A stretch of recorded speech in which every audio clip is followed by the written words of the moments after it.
Hello and welcome to the Amazing Jessy Show.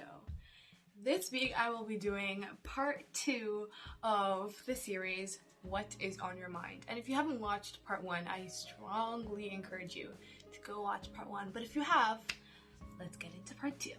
You know, every thought creates a chemical reaction, which triggers an emotion.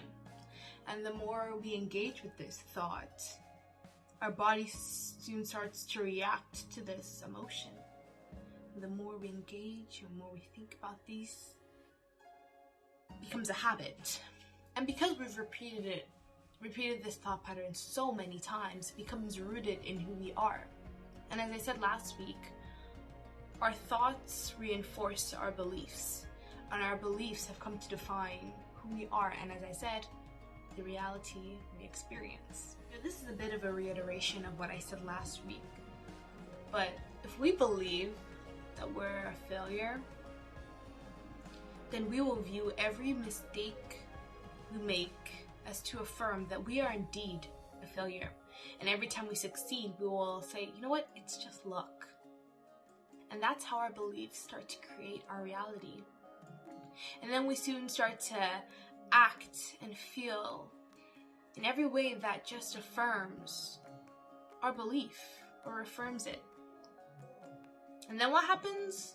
You fall into a trap of self-pity. If you keep thinking the same thoughts and producing the same emotions and performing the same actions, then you continue to live by the same experiences. It's like insanity.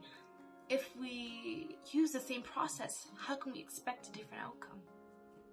As we continually engage in the same patterns of think, do, feel, these patterns encode a blueprint in our subconscious mind. So all those actions of self-pity, all those down facial expressions, all those down bodily expressions, they become such a subconscious thing, and soon will be seen as natural. Our subconscious mind automates our life, which means we'll continue to live by these behavioral patterns and thus our life experiences. As per Carl Jung's words, until you make the unconscious conscious, it will direct your life and you will call it fate.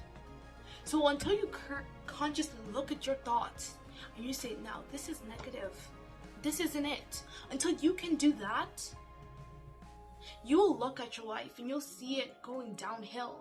You'll see it crumbling.